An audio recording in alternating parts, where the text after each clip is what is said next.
Boa tarde a todos e a todas. En primeiro lugar, agradecer tanto a SPA como a Adiante o convite e a todas as persoas que estáis aquí a vosa presenza. O título da conferencia vou ampliar un pouco máis, como fago tese sobre o 19. Vou tratar de explicar de onde procede unha tradición de tendencia progresista para entender que a postura do nacemento, por exemplo, da UPA, do Partido Galega do Proletariado, da Comisión Galega do Partido Comunista, non proceden do azar ni aconteceu antes. Entón, explicarvos un pouco por arriba, como unha exploración, como se producen unha confluencia entre un pensamento progresista e un interese pola defensa dos intereses de Galiza, pola súa promoción, pola súa revitalización. O nacionalismo galego e as tendencias do pensamento progresista liberal nacen en Galiza igual que nacen en cualquier parte de Europa. Isto é, a finais do 18, a Revolución Francesa, e tamén coa Declaración de Independencia de Estados Unidos. Son os principios liberais da Ilustración nas que se pon por primeira vez a igualdade do cidadán como calquera outra que podía ser nobre, aristócrata, rei, outra posición social. Por lo tanto, comeza o que sería a construcción do liberalismo.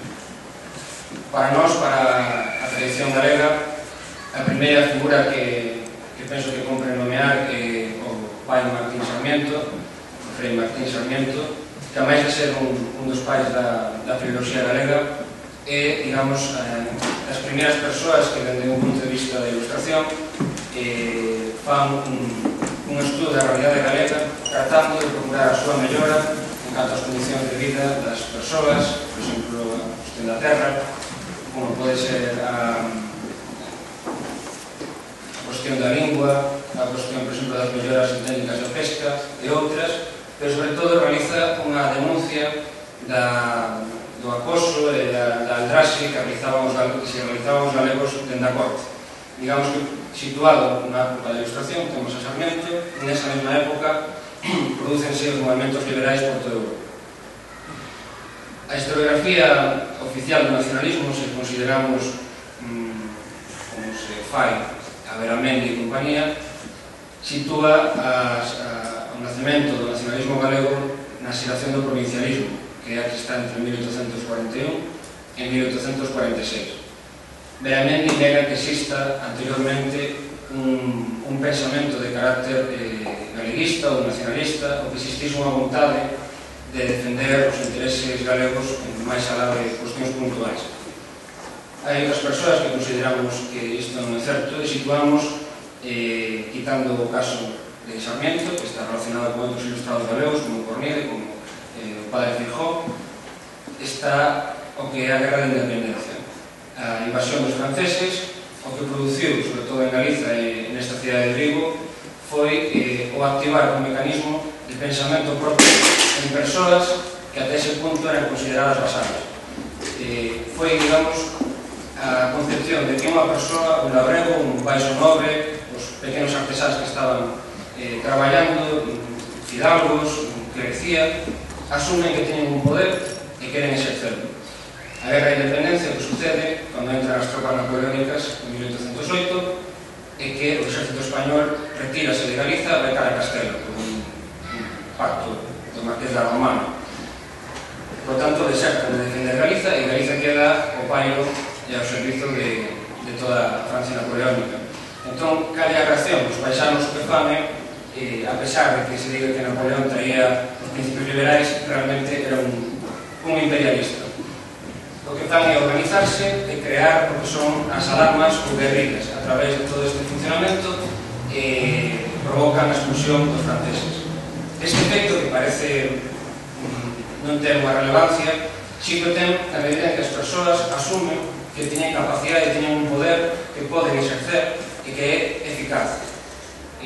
Galiza, entre 1808 e 1809, crea a Xunta Superior ou Suprema do Reino de Galiza, que ata que España, o resto de España, se vaya expulsando os franceses, actúa de maneira soberana. É dicir, a Xunta Suprema do Reino de Galiza toma decisións de carácter agrario, de relacións comerciais con Inglaterra, con Portugal, e faino en nome da soberanía da Xunta Suprema de Galiza. Dicir, mentre o resto do Estado español está ocupado, en Galiza a Xunta Suprema ten que tomar decisións para gobernar Galiza. Este non é un feito casual, sino que para o entendemento de algúns responde a que existe realmente unha conciencia de que eran as antiguas institucións que existían naquela época, que eran o antigo Reino de Galiza. En que o Reino de Galiza estivese dentro do que é a monarquía española, existía como institución, sin ningún tipo de poder, pero existía.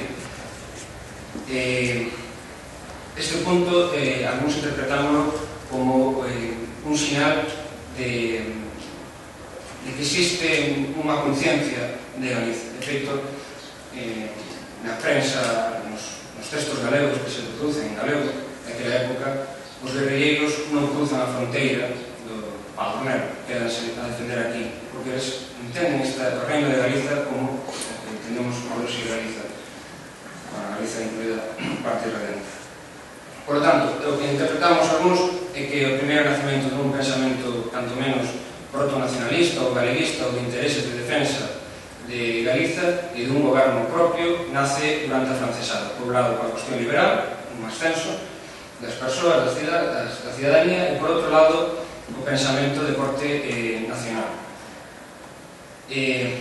Moitos dos que participan na francesada van ser os pais dos que logo serán os provincialistas.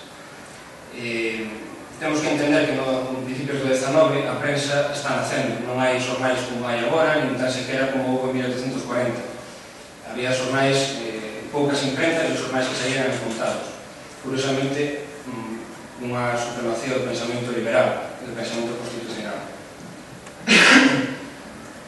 Cando se produce posteriormente, eu quero tratar de explicaros como se chega a todo o pensamento do socialismo e do comunismo e despois como afecta ao nacionalismo. En 1820, por exemplo, cando se produce o levantamento de Rafael de Riego, que hoxe dá o nome ao himno republicano, xaneiro de 1820, o triunfo consolídase cando Galiza decide sumarse ao levantamento. Isto é, en febreiro de 1820, dicir, é o segundo lugar onde se produce o levantamento. O cónsul francés, que estaba na Coruña, manda unha carta ao Ministerio dos Asuntos Exteriores francés e di que lle sorprende o gran sentimento republicano e liberal dos galegos. Nesa época tamén cando escribe o padre Pose as súas memorias, e aí fala incluso de República Galega. Cando algúns, isto non ten que levar a exagerar de que había un sentimento independentista, pero sí que existía, tanto menos, unha conciencia de que había algo diferente, de que Galiza podía aspirar a proclamarse independente. Eso está escrito nas memorias do padre Pose, buscadas en internet, e aparecen os estudos de Xosé María Lema e de outros que explican o pensamento deste cura liberal. 1820, o trienio constitucional. Aquí é onde se educa, por exemplo, Ramón de la Sagra, o Casiano de Prado, o matemático Rodríguez. Diferentes científicos de corte liberal, pero que sobre todo vai ser significativo Ramón de la Sagra. Este pensador, un saber enciclopédico, vai tratar en Francia, en París, a Proudhon, vai ser amigo persoal de Proudhon, que, como sabedes, son dos difusores do socialismo utópico, e tamén vai tratar a Blanqui. Blanqui era un dos primeiros comunistas franceses, ao seu irmão, que non era precisamente comunista. Ramón de la Sagra é un dos filósofos que influe sobre a xeración provincialista do 41-46, un dos que escriben en Porvenir, que é, digamos, o xornal máis coñecido da época do provincialismo, que dirixía Faraldo, Rodríguez Terrazo e Xosé Rúa Figueroa. Por lo tanto, vamos fiando a historia e chegamos como Ramón de la Sagra educado no trienio constitucional 2023, onde Galiza ten un papel relevante, engancha con Ramón de la Sagra, que desde París, tratando os socialistas utópicos, difunde o socialismo utópico no Estado español e ten unha influencia sobre os provincialistas. Como sabedes, o movimento provincialista reclamaba era parte da unidade do Reino de Galiza por a división provincial. O que había era a expresión en papel do que pensamos moitos que os seus pais xa pensaban: a defensa dos intereses galegos, a necesidade de que as medidas que se tomen en Madrid non sexan contraproducentes aos intereses, por exemplo, en temas de arancel na pesca, tráfico, por exemplo, da carne de vaca, por exemplo, había prohibíase a exportación de trigo, entón o trigo que se traía de Inglaterra era máis barato que conseguido de Castela por tema das comunicacións que iban encarecendo. Había unha serie de medidas que perjudicaban claramente a Galicia e os provincialistas o que fan é poñer en papel a denuncia. Por suposto, todo sigue a tradición empezada en Sarmiento de recuperar o orgullo de sermos galegos, que se borren os séculos escuros, que desapareza ese estigma. Ramos de la Sagra, provincialismo, o que é a revolución, pronunciamento, máis que revolución, de cada época era como chamaría revolucións a todo, en 1846, hai que ter cuidado, porque teño leído algúns sitios, que por exemplo se dicía que Juan do Porto, o autor de unha das crónicas que sucedeu, era un independentista, para nada. Primeira vez que identificar que é Juan do Porto, non está claro se é un pseudónimo ou se é outra persoa, ou se realmente existiu. O que ten interesante a revolución de 1846 é que o levantamento militar é un levantamento por unha cuestión española, vale? Por un lado o sistema tributario, 45, e por outro lado a cuestión dinástica, porque Isabel II tiña que casarse. Os progresistas galegos de Galiza apoiaban o candidato da monarquía que era progresista, que era Enrique.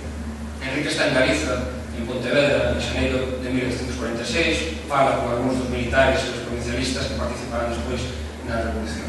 Por tanto, o levantamento militar corresponde a unha cuestión española. O interesante do asunto é o pronunciamento civil.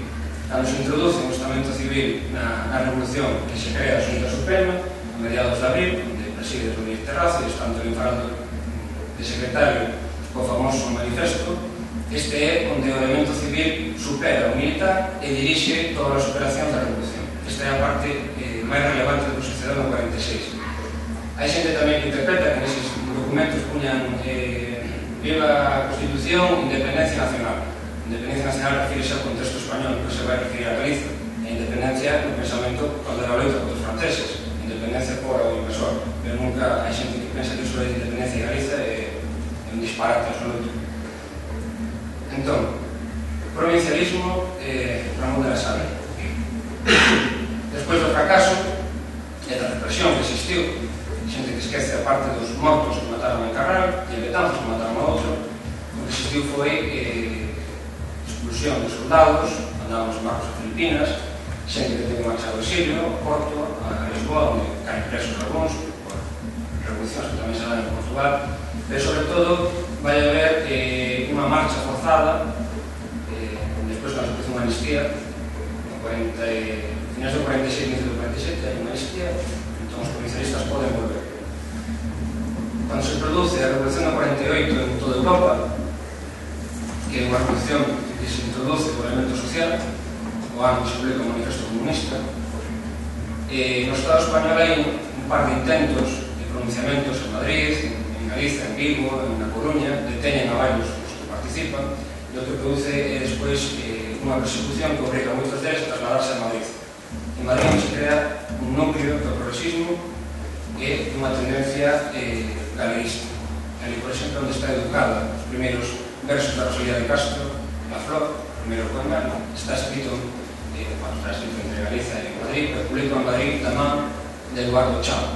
E Eduardo Chao é un dos que en 1849 decide extinguirse do Partido Progresista e crear o que se chamaba o Partido Demócrata. Escisión provocada polos sucesos de Europa de 1848. Dice Eduardo Chao, aquí unha figura moi importante para Vigo, é un home que estaba na vanguarda do pensamento social naquele Estado español do século XIX. E Eduardo Chao é quen protexe, por exemplo, a Rosalía de Castro de Madrid, que protexe a Manuel Murguía, que protexe a familia da Vendaña, e que protexe a moitos que estaban tamén Antonio Romero Ortiz e Augusto Ulloa e moitísimos outros provincialistas fuxidos. Dende 1848, Eduardo Chao é quen lles dá cobertura. Eduardo Chao foi unha figura aquí, é a Federación Veciñal. Parece que é unha persoa sin máis, un localista, unha persoa que defendeu a Vigo, pero era un revolucionario que sufriu presión, exilio e que sempre estivo na vanguarda das loitas, nas barricadas. Esta configuración en Madrid vai continuar. En 1854 non se produce a revolución chamada de Alvarada, e vai ser a primeira vez en 1854 en que se discuta a monarquía no Parlamento Español. Non é discusión a favor da República, o que se discutía era se Isabel II tiña que ser monarca. Non se podía falar directamente da República, que eles, nos seus discursos, se leen, fan referencia a Francia republicana e outras cousas. Dos 21 diputados que votan en contra de Isabel II, por tanto, votan en contra da monarquía, 4 son galegos. 2 pola provincia de Pontevedra, un pola provincia da Coruña e outro pola provincia de Ourense. Eduardo Chao, que já vos contei a relación que ten con Rosalía. Pola Coruña, Eduardo Ruiz Pons, protector de Aurelio Aguirre, que é un dos escritores malogrados pero importantes daquela época, e que a súa evolución era como a de Rosalía. Por tanto, volvemos a emparentar Eduardo Chao Rosalía, Eduardo Ruiz Pons temos como Aurelio Aguirre, e despois temos a Juan Manuel Pereira, que saiu daqui de Pontevedra, que é o protagonista da obra O Señorito da Reboraina, de Ramón Otero Pedrallo. Entón, tamén ten a súa importancia e influencia política na cultura. Hai que seguir todo o proceso para chegar a inicios do século XX. Máis adiante, para ir, non vamos a estender moito máis, aparecen 3 tendencias dentro do que sería o regionalismo, que sería a seguinte fase do nacionalismo. As 3 tendencias son a liberal, que é Manuel Murguía, por decir un nomes, a outra é a conservadora, que é Alfredo Brañas, e a terceira é a federalista, que é Aureliano Pereira. A que normalmente digamos que triunfa, porque é o que estudamos por cuestións de cultura e literatura é de Murguía.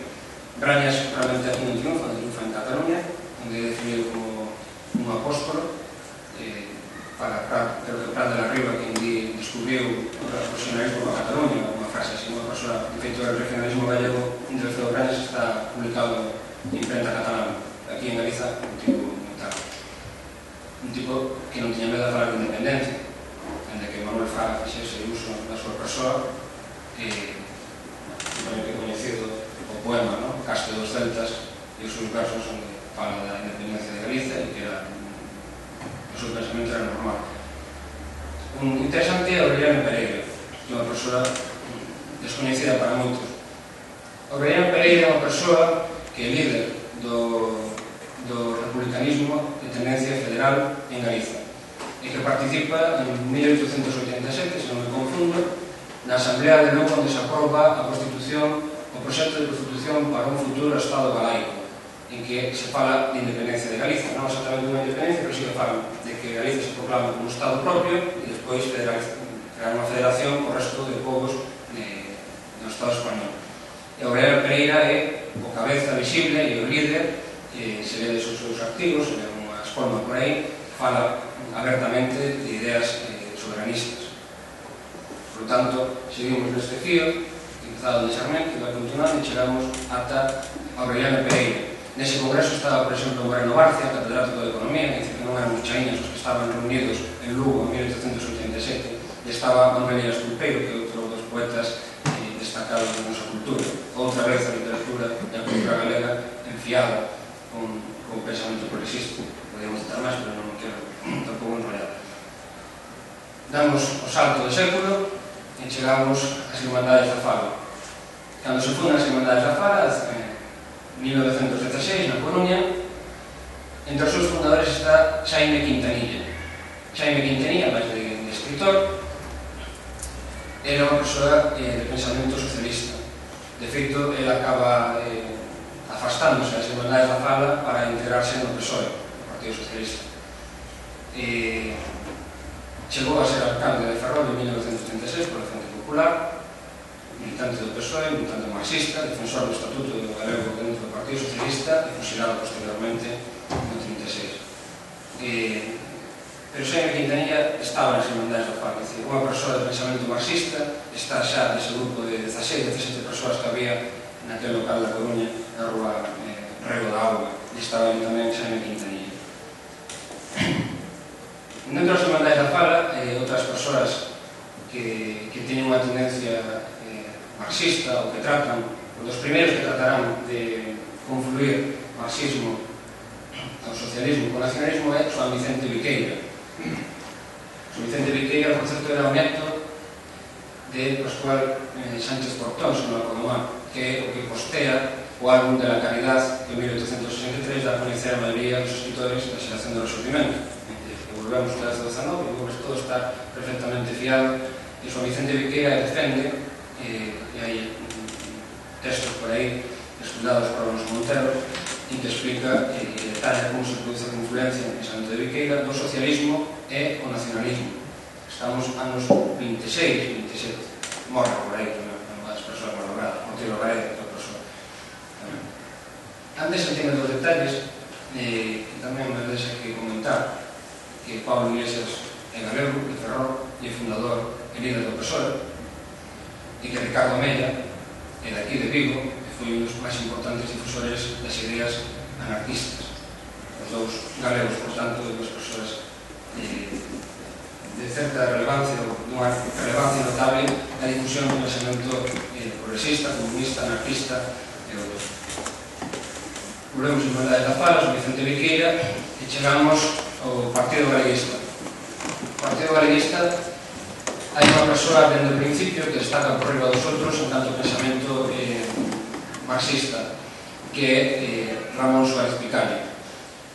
A formación de Suárez Picallo procede da Argentina, do sindicalismo, e procede tamén do Partido Comunista da Argentina e dos partidos socialistas que se crean.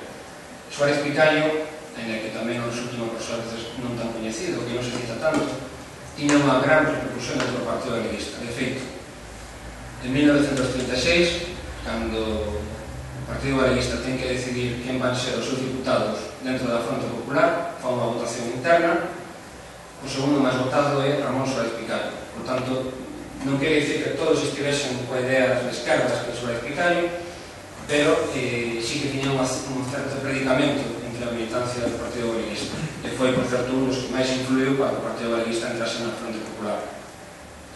Por tanto, Suárez Picallo, en 1931, pensamento unha persoa sin dúbida comunista, despois desvíase un pouco, ten un problema durante a guerra e fai abogado de militantes do POM, do Partido Obrero Unificado de marxista, e entón aí o Partido Comunista non o mira tan ben, e despois acaba acusado de moitas cousas, tamén incluso pelos propios galeguistas, xa no centro galego de Nova York. Pero estamos en 1931 e aquí está Suárez Picallo.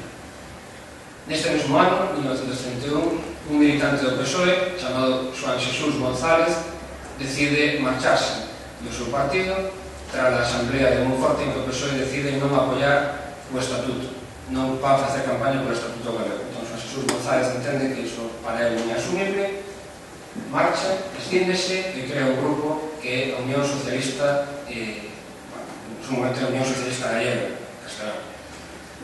Este grupiño, que non pasou de ser un grupo pequeno, con implantación da Bisbarra de Compostela, entre outros militantes tiña a Ramón Esturao, que foi un dos que dictou as ordes de lista, que tiña a bandeira do batallón galego guardado nos anos. E estaba tamén Maximino Castiñeiras, que non coñecedes como poeta da Maía, e tamén Luis Sebano, que é un descoñecido. Pero fora disto non había pouco máis. De feito, a propia vida da Unión Socialista Galega dura 2 anos, fundase no 31, e despois da selección do 33, o fracaso electoral que hai, deciden unirse a outros partidos para crear a Esquerda Republicana de Manuel Azaña. O interesante de Xoán Xesús González e da Unión Socialista Galega é que tamén teorizan a confluencia de marxismo e nacionalismo. E non era fácil teorizar isto. Nunha situación de polarización de venta de clases, nunha situación en que o fascismo está en auxe, en que é necesario reforzar a esquerda, teorizar nacionalismo e marxismo costaba para que se entendese de que non estaba en contra desa teoría das frontes populares. Xoán Xesús González é un dos primeiros, mas tampouco ten problemas en falar de independencia nos seus escritos, como regionalismo, nacionalismo, separatismo, que se chama o libro, tamén habla, defende públicamente o arredismo. En 1933 prodúcese unha escisión do Partido Galeguista. Está encabezada por Álvaro de las Casas. Álvaro de las Casas é un personaxe que llamamos como folclórico. Marcha, crea o que sería a primeira organización independentista en territorio galego, que se chama Vanguardia Nacionalista Galega, publica un manifesto que se titulaba Mais, e a metade do seu xornal está escrito en castelán. Entón, iso serviu para que o Bóveda da nosa terra criticasen. Sois independentistas e escribires en castelán, non entendo. Despois, Álvaro das Casas acabaría colaborando co fascismo durante a guerra. Non durante a guerra, pero despois, cando retorna así. Pero, isto sucede aquí na terra, pero en el mar tamén suceden outras cousas que son parte da historia de Galiza. En 1922, Fuco Gómez funda o Comité Revolucionario Arredista Galego, que é unha organización de carácter segredo, seguindo o exemplo dos irlandeses, o Sinn Féin. A súa idea era crear comités de apoio para unha loita insurreccional dentro de Galiza. Ademais, o seu lema era independencia ou morte, era o lema do Comité Revolucionario. Inicialmente tiña unha importante afluencia de persoas. De feito, a Hermandade de Cuba era a segunda en número de militantes de todas as que había. A primeira era a Coruña, a segunda era a Habana, 80 militantes. Pois a maioría marchan con Fuco Gómez e están coa teoría de Fuco Gómez. O proceso que leva Fuco en Cuba durante estes anos é abertamente contrario ao Partido Galeguista, denuncia os pactos, primeiro cando foi a época de Primo de Rivera, cando era a Hermandade Nacionalista Galega, hai un pacto, el denuncia, despois o Partido Galeguista denuncia que non apostase canto menos con unha república federal, acusa do colaboracionismo, e tamén o fai desde un punto de vista de esquerda, fala de nacionalización, fala de reforma agraria, fala de dereito de sufragio, de todos os principios.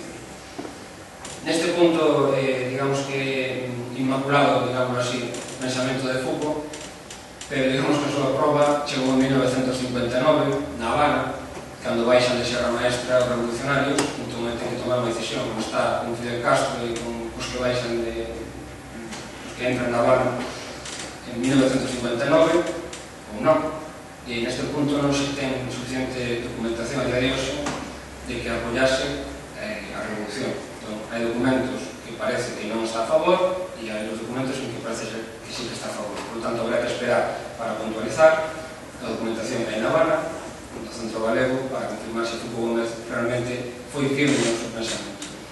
Nos anos 30, el defendía abertamente teorías comunistas e sempre de posicións independentistas. En Bos Aires nace tamén a Sociedade Nacionalista Pondal, que foi máis coñecida por publicar un xornal que sería o primeiro xornal independentista en galego, que era a Fouce, que tivo moita tirada e tivo unha importancia.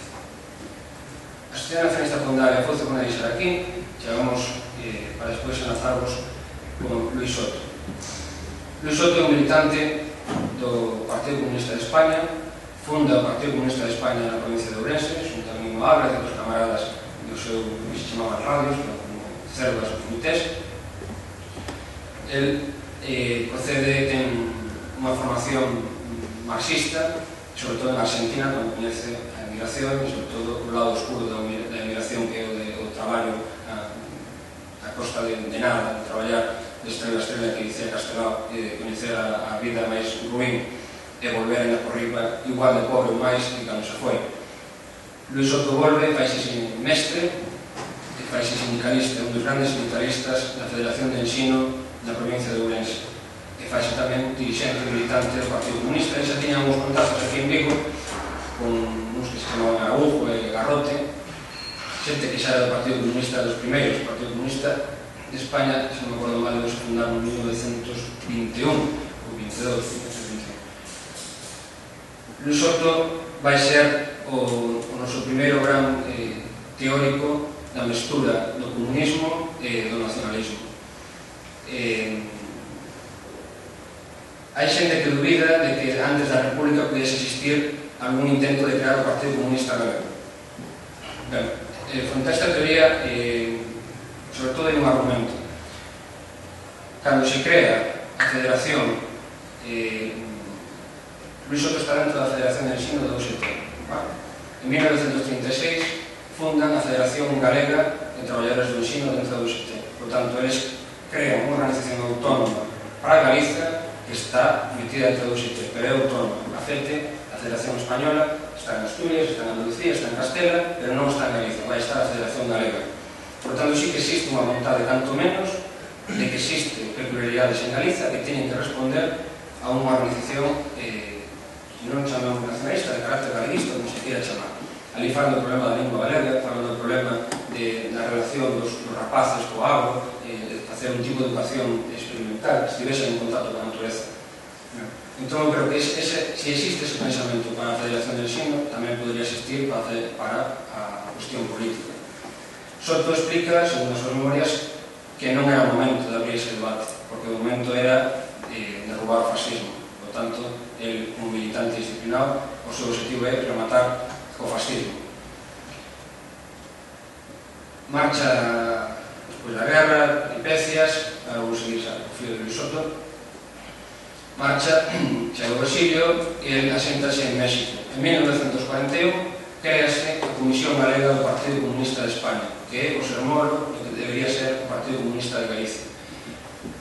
Este é Luis Soto, o seu secretario xeral. Luis Soto é o director do seu primeiro xornal, que é o primeiro xornal monolingüe en galego comunista, que era o Boletín Galego de Información, 1941, e non estaba só, había outros xunto a él.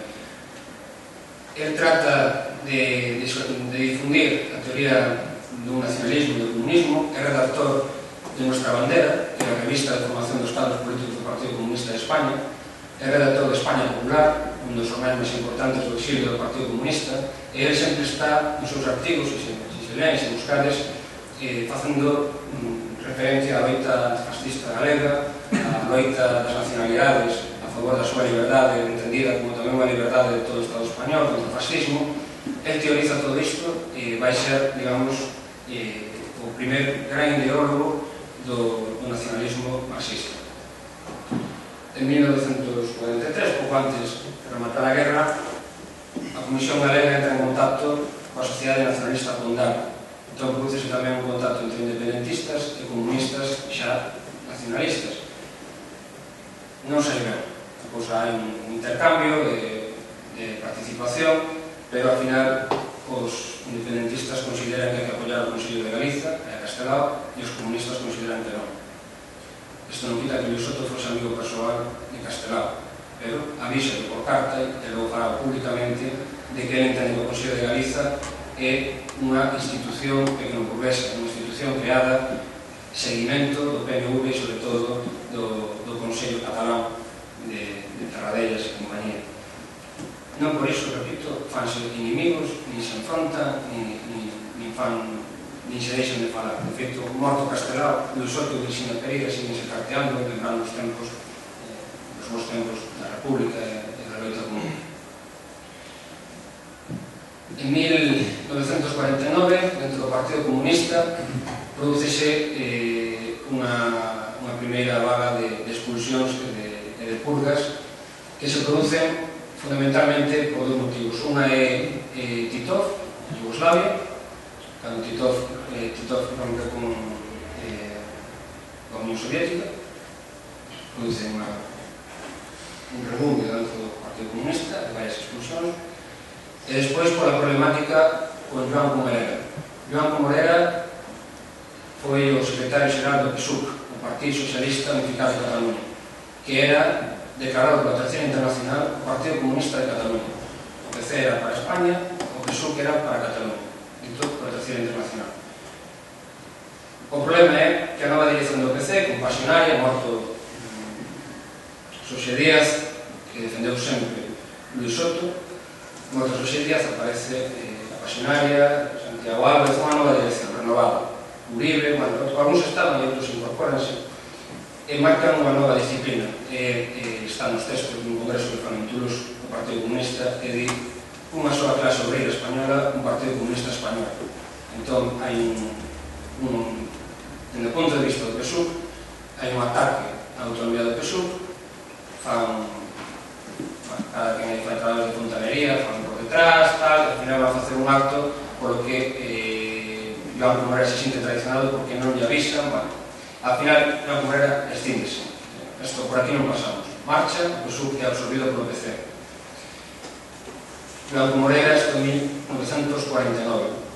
Joan Comorera é expulsado, os seus solidarios son expulsados, e aí é expulsado Luis Soto do Partido Comunista. Por tanto, está expulsado dentro dese grupo de persoas que defenden que existe tamén outras nacións dentro do Estado español e, por tanto, un comunismo que responda a esa identidade propia. A partir de aquí, Luis Soto vai comenzar toda a súa caudal intelectual, os seus esforzos teóricos, vai nos dirixir cara a unha nova organización nacionalista. E no tempo coincidirá o nacemento da UPG. Cando en 1964 se funda a Unión do Pobo Galego, Luis Soto é, sen dúbida ninguna, a persoa máis preparada, máis formal ideolóxicamente e con maior experiencia de todas as que están no xantar da Rocha, que é o xantar fundacional do Partido Comunista da UPG. Luis Soto é quen postea e é quen se encarga de editar os 2 primeiros números de Terra e Tempo en México, xunto a Carlos Velo, que outras as figuras que non coñecemos. Carlos Velo foi un dos grandes directores de cine internacionais, era militante do UPG e un dos encargados de editar Terra e Tempo 1 e Terra e Tempo número 2, o terceiro de Venezuela con Celso Emilio. Luis Soto, por lo tanto, a persoa máis formada e a que máis capacidade teórica ten dos fundadores do UPG é a Terra e Tempo. De aquí enfiamos o UPG. O nacemento da UPG é o nacemento da primeira gran forza, gran organización comunista, ou tanto menos marxista, con implantación, pouco a pouco, que vai ter ao longo do tempo, digamos, que é a primeira que vai significar a referencia na historia do nacionalismo galego. Un ano antes, en 1963, fundase na Coruña o PSG, Partido Socialista Galego. A primeira UPG, a súa propia composición son maioritariamente persoas, algunhas que proceden da época da República, Manuel Caído, Celso Emilio Ferreiro, outros están no exilio, Luis Soto, Carlos Velo, e logo quedaban unha intelectualidade e pouca traballador. A función que realiza esta primeira dirección da UPG é a que tiña que cumplir, que era crear un partido, asentalo e que cumplise a función de que fose unha referencia pública. Entón, por tanto, en 1966, como acordarán que ano foi, penduran unha pancarta na Alameda de Compostela onde pon Viva Galicia Ceibes Socialista, que xa da UPG. No 68, durante o suceso de Castrelo de Miño, entra en competencia co Partido Comunista. Aí créanse os teatros de asalto, que eran grupos organizados de labregos para destruir as máquinas e todas as obras do emporio. Curiosamente, a ligazón que se produce entre a UPG e o movimento contestatario realiza Luis Soto, porque a persoa de referencia na comarca, se non me acordo mal, Eloy Velasco, era un antigo camarada de Luis Soto. Luis Soto quen fai a ligazón, larga o contacto para que a UPG entre nese conflito. Este era o líder da zona. Sucede o xantar de Ourense de despedida Celso Emilio Ferreiro, que se celebra este ano centenario, desa despedida de Celso Emilio, que hai un acto público da UPG directamente. Todo o que está aí, como ve, UPG é quen organiza todo iso, que despois este Ramón Otero Pedrario, este Piñeiro, este outra xente que organiza todo, de feito o secretario da Comisión Organizadora de Luis Soto, de Ferreiro dos que fala, tamén está Alonso Montero, do Partido Comunista, e Bautista Álvarez, tamén unhas persoas que interven, que están na organización. A seguinte fase do UPG, agora xa nos centramos máis no que é a historia do UPG, corresponde entre os anos 69, 70, 76. Nestes anos vai se producir un relevo na dirección da UPG, encabezado por José González Martínez, conhecido de Ateas Pepiño de Teix, José Pepiño de Redondela. Vai ser a primeiras persoas novas que entren na dirección da UPG e a través del vai introducindo sobre outras persoas, entre elas os irmáns Reboiras ou outros máis. A esta segunda xeración, a dirección da UPG, o que se encargan é de teorizar a organización do comunismo e do socialismo en Galicia. Por tanto, a aparición de organismos que respondan, por exemplo, ao campo sindical, que será a Fronte Obrera do UPG, que logo remata o Sindicato Obrero Galego, os comités da Axuda Obrera Gabrega, que logo remata a Comisión Gabrega e o Sindicato Gabrego, a Fronte Cultural, e despois tamén a Fronte Armada e a ANPG, a Asamblea Nacional Popular Galega. Todo isto responde á tradición dunha xeración que está entre 1969 e 76. Toda esta xente que está borrada do período de historia, porque Beramendi na súa monumental obra reduce todo a un rodapé, e José González Martínez, expulsado do UPG, nota rodapé e expulsado xunto a García Crego, e acabouse. Non se sabe quen estaba aí, non se saben os nomes, que son xente que se o Concello de Vigo, pois un deles é funcionario do Concello de Vigo, e se chamase telefónica, pois son traballo telefónica.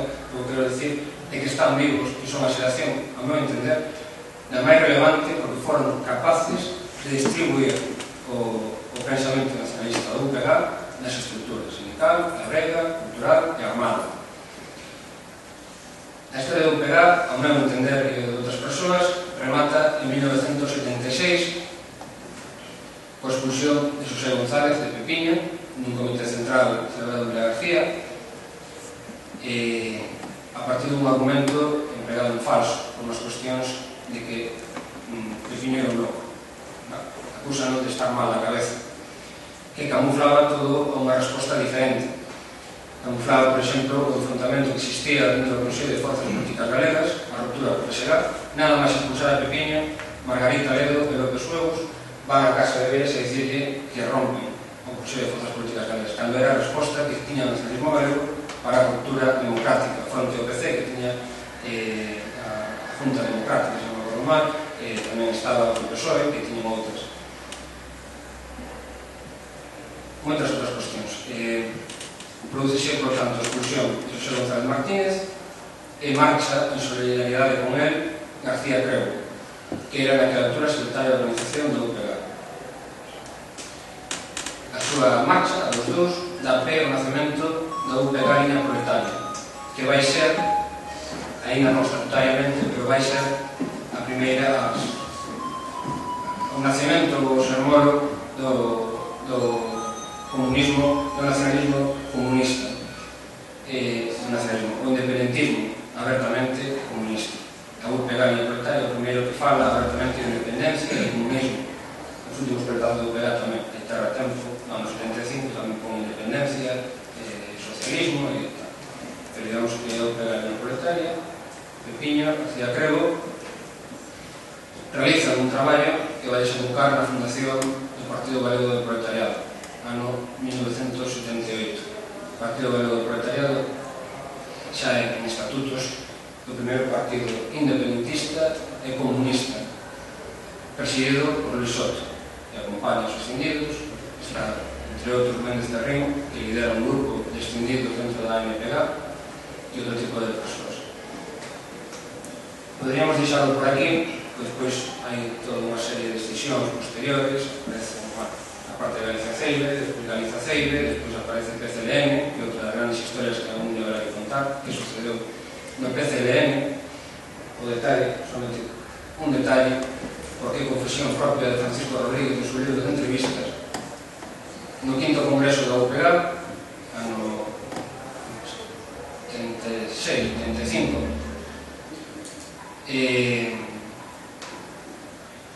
era secretario xeral María Navarro.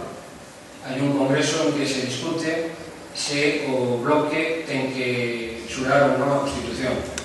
Nese congreso, estas son declaracións e confesións de Francisco Rodríguez no seu libro de entrevistas con Xosé Xuto, recoñece que houve un tombo e di que a diferenza de votación foi un voto. Isto é unha historia que corría moito de boca en boca, de un voto, preveuse que non puido pasar e que non puido pasar. Pero Francisco Rodríguez explica que un compañeiro, sin mala intención, ao recontar, confundiuse un voto e gañaron os que si apostaban por a súa Constitución. Por lo tanto, todo aquel sector que lideraba a oposición a ese pacto e que era a maioría, en que fose por un voto, acaba marchando e creando o Partido Comunista de Liberación Nacional. Todo isto, o Partido Comunista de Liberación Nacional, sería o resto do PNP cando se vai disolvendo, Ben Ferrín, García Crego, grupos nacionalistas de diferentes comarcas acaban confluindo todos en 1988 na Frente Popular Galega, que como é convocante de